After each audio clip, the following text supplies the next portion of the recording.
All right, we are moving on to chapter 8 today of Hero. As I read today, I want you to think about what we learned about Mr. H today, Mr. Hassler. Miss Walker alluded to that maybe Mr. H has some secrets, something tied to him being a hero, perhaps.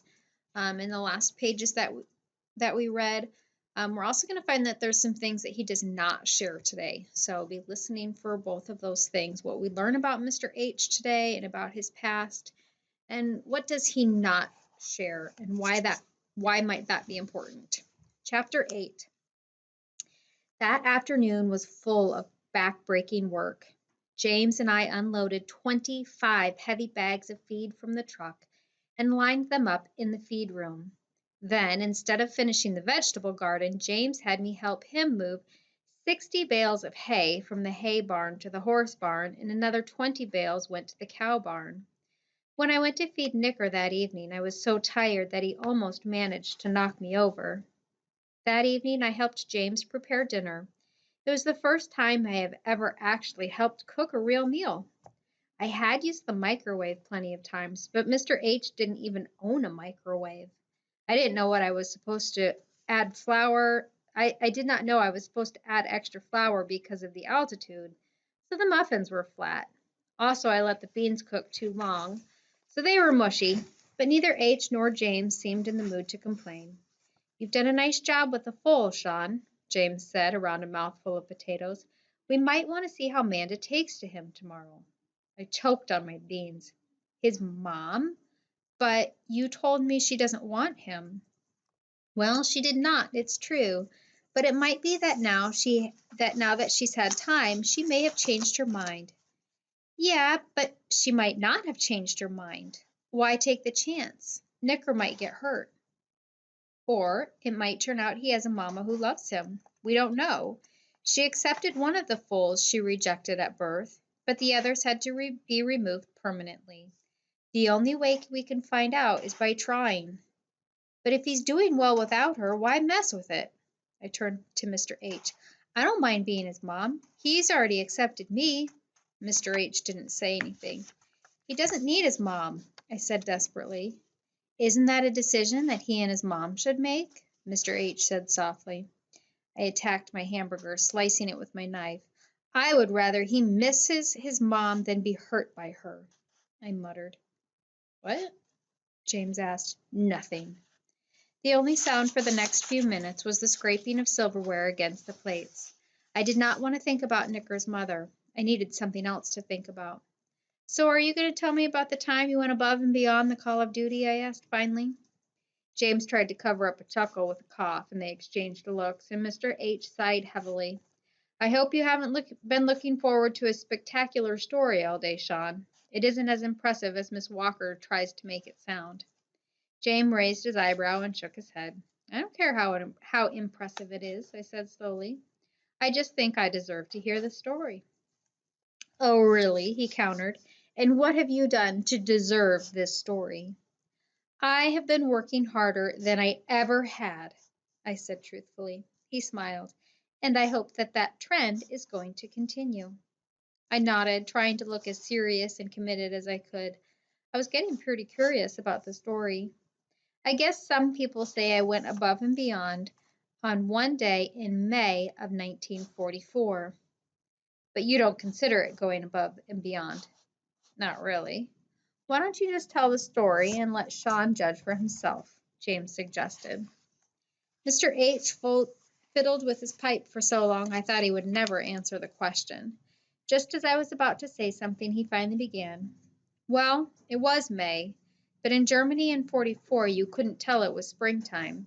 Spring to me means life. Germany in 1944 was full of anything but life.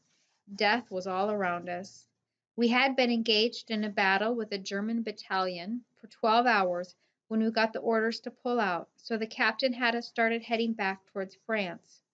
Too many of my men who were involved in one of our last offensive moves decided to stay behind and draw Nazi fire while the rest of us hightailed it out of there. One of them got hit, the other was stuck in the crossfire. I helped them get out of the line of fire." "And you don't consider that going above and beyond the call of duty?" I asked. Not when they were trying to help the whole squad. They didn't have to help us. They could have turned tail and run with the rest of us, and all would have taken equal risks getting out of there. But they knew that if somebody was willing to take a big chance, the rest of us would only have to take a small chance. He was looking down at his plate and his voice dropped. They didn't deserve to die there. They deserved to get home to see their wives and children, and I wanted them to make it home. They were my bunkmates, my friend, my buddies. He looked at me. They needed help and I helped them. That's not going above and beyond the call of duty. That's merely being human. I looked at him, and then I looked at James. James has lowered his head during the speech and was shaking his head back and forth. I looked at Mr. H., who was regarding me silently. Mr. Hassler, I began. It's Dave, he corrected. Dave, you stayed back to help the men who were supposed to create a diversion to let you get out safely, right? Yes. Then you definitely went above and beyond the call of duty, because according to your captain, your only duty was to get your butt safely out of there. Mr. H. looked at me for a long time. Come on, James, let's get these dishes done, he said finally, pushing his chair back. Oh, hey, Mr. H., have a seat. I can help tonight, I said quickly. I'd rather have help James with the dishes and have you get started on your 2 tasks for the evening. What 2 tasks? 1, you need to try and call your mom again, and then you need to start working on your homework. I'm sure you've got other homework in addition to your English paper, but I'd like to see you at least get the rough draft done tonight. He said it was like a request, but I recognized it for what it was. Yes, sir, I said, getting up to call my mom. While the phone was ringing, I wandered over to the medals that were in the glass frame. There were a lot of them. I had no idea what most of them meant, and absolutely no concept of what rank he had achieved, but I was curious, especially after the story. I recognized the Purple Heart. I had just decided to ask Mr. H about that when my mother answered the phone. Hello? Her voice was low and husky. I was taken off guard. I hadn't expected her to answer, so I hadn't planned what I was going to say. Mom? Sean? Yeah, it's me. What do you want? Her voice wasn't low and husky anymore. Um, I just wanted to tell you where I was last night, I stuttered. Okay, where were you? I knew from her tone that she hadn't even known I wasn't home last night, or the night before that, for that matter. I shouldn't have been surprised at all. I was at Dave's. I would have left it at that, except I knew Dave needed me permission, and I'm going to stay here for the week. Is that all you called for? You're tying up my time to tell me where you were this weekend? She didn't even realize that Dave wasn't one of my regular friends. Sorry, I said shortly. I forgot how much you cared. What I care about is that you've been working for the last week and you're still trying to freeload. For your information, buddy, the phone and the lights cost money. If you plan on coming back here, you better plan on at least using part of your paycheck on your bills, if not all of it. Most of our bills are high because of you. I slammed down the phone. It took a lot of effort not to throw the phone through the window. I went upstairs for a while. I would rather Mr. H think that I was actually doing what he had told me to do than to have him think I was being a baby. It took me a good half hour to calm down, to try to get my mind off of things. I looked over at the notes Mrs. Walker had given me. The desk in the room now had a lamp, a cup full of pens and pencils, and a packet of notebook paper on it. The items set out neatly, looked like they came out of a set for a movie about college prep school. I sat down and pulled out a pencil, started doodling, and eventually my doodling became a list of words. The list of words became a list of ideas. I had a full page when Mr. Hassler stuck his head in my door. Sean, it's 10 o'clock. It's time for lights out. I didn't look up from my paper. I just nodded. Did you get a hold of your mom? I nodded again. Did she agree to you staying here? Another nod. How's the paper going? I shrugged. I could feel his presence in the doorway. I wanted to tell him to go away. I didn't think I could talk to him right now, not without losing it. I didn't want to lose it in front of him. Are you really going to make Nicker go back to his mom? I demanded suddenly. I hadn't even known I was going to ask that. I didn't look up, but I heard Mr. H come into the room and sit down on the bed. Sean, sometimes we need to be able to give people a second chance. Animals are no different. I didn't say anything. You know, he said gently, it would be good for Nicker if Manda took him back. You know, I retorted, it will hurt him really bad when she doesn't. What makes you so sure she won't take him back? He didn't say it like all smart like. He said it was like he was really interested in my opinion. I looked at him. Because they never do. As much as I tried, I couldn't stop the tears that started to slide down my cheek. Once a mother hurts her child, she keeps doing it because it's easy and it makes her feel strong. I didn't mean to keep talking, but I couldn't shut up. She doesn't care about him. She didn't care about him before, and she won't now. Don't make me go back. Please. Please don't. You can't make him go back. Mr. H crossed over to me and pulled me up into a rough hug. I still couldn't stop. Don't make him go back. Don't send him back to her, please. She makes him hurt. Don't make me go back.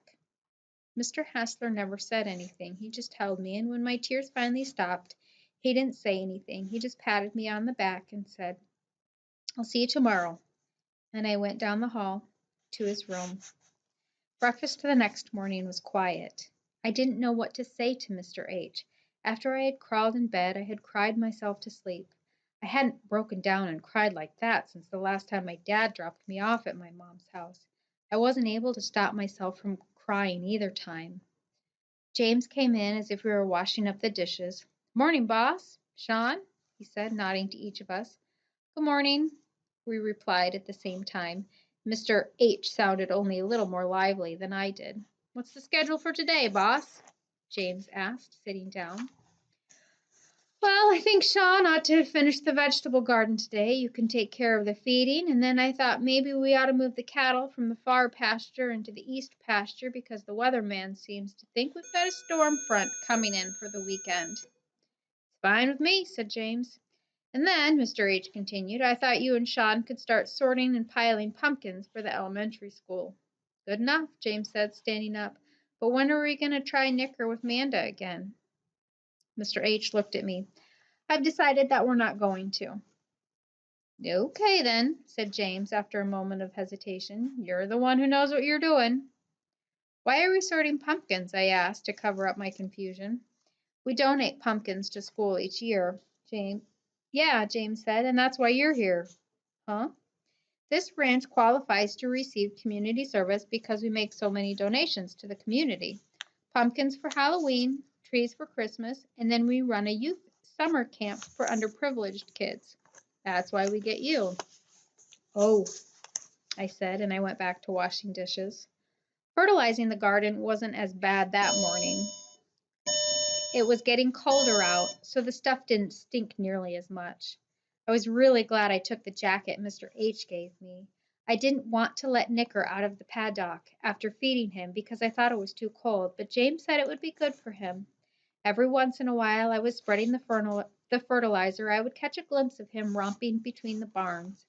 It seemed James was right. Sorting pumpkins was tough, but it wasn't nearly as hard as stacking the grains and hay had been the day before. So what did you think of Boss's story yesterday? James asked. I shrugged. Pretty cool, I guess. It's too bad he didn't tell you all of it. If you had, you might think it's more than pretty cool. Well, then why don't you tell me the rest of the story? Why? Would it matter to you that he went against direct orders to go and save his buddies? What do you mean against direct orders? He knew that the men were in trouble, and so did his captain, but his captain had forbidden him to go back for them. Go back for them? I thought they were all together. James shook his head. No, the rest of the squad had already moved on, leaving those two to die or be taken prisoner. Why did the captain order Mr. H not to go back? That doesn't make any sense. The captain did not want any more of his men going back behind enemy lines. They were behind enemy lines? He nodded. But Boss figured he didn't have anything to lose by going back for his buddy. Nothing to lose? What about his life? Well, he was already wounded, so... What? This time my voice squeaked. Have you looked at the case with all of his badges and medals? Yeah. Did you see the piece of shrapnel? Yeah. They took that after his arm after he had carried the other wounded man back to the hospital. I sat down in a daze. I don't consider it at all, but I don't consider it above the call of duty. I could hear Mr. H saying, I consider it merely being human. Not only had he saved two men, he had been injured at the time. In order to perform the rescue, he had been forced to go back behind enemy lines to find the wounded men. James was grinning at me. Kind of puts a different light on it, huh? Kind of. I agreed weakly. Come on, he said, slapping me on the back. Let's get these pumpkins sorted. Hey, I said suddenly, that reminds me. What? What about the bullet in that case? What about it? Why is it in there? It's got to be that part of the story that goes with it, too. Why don't you ask the boss? James replied with a grin. I was going to, but I kind of have the feeling that you have a different story than the one I'll get from him. You catch on pretty quickly, Sean, but you need to ask him first. If he leaves details out again, I'll fill you in later. Good. The more time I spent with James, the more he seemed okay. At first, I kind of thought he was a jerk, just patronizing kids. But the more I got to know him, though, the more I realized I was the one who had been coming across as a jerk. Hey, James? Yeah? How many community service kids do you guys get here? He shrugged. Oh, it changes from year to year. Sometimes we don't have anybody for weeks on end, and sometimes we have to turn away kids who would be good workers here. What do you mean turn them away? I thought. The judge just assigns people here. He stopped sorting pumpkins and looked at me like he was trying to decide whether or not to say something. Isn't that right? Can't the judge just assign people here? I repeated. Well, yes and no. Boss gets to have some say in the kids we get. He only takes them if he thinks that maybe he can help them. The judge usually knows what kind of kids would work well here, but Boss doesn't want more than one here at a time. He wants to be able to give you his full attention. Lucky me, I mumbled. Yeah, you are lucky, James said very seriously. Give it a chance, Sean. Give Boss a chance. He wants to help you. What if I don't think I need any help? James shrugged and went back to sorting pumpkins. Yeah, I was definitely the one coming across as a jerk. I took my time with Nicker that evening. I was trying to sort out just how I felt about Mr. H. At first, he had just seemed like an old guy who used free labor of community service kids, and that this old guy, Judge Friend, passed over to him. Then, after I had spent a couple of days here, I thought that maybe he was trying to help me because he wanted to. Now, I wasn't sure. It seemed like some things he did just as part of the job, not necessarily because he cared. He always tried to help community service kids. Our relationship didn't seem so special anymore. I mean, I had thought that maybe he and I could get along, that maybe he would be willing to help me out. Now it didn't seem like any big deal. It was just what he did. I was just another community service kid to him. Nicker butted me. Yeah, I know, I said, tugging playfully on his ears. You and I are real buddies. You weren't planned, and I got you. I hugged him. No one else did, and no one else was going to take him away from me.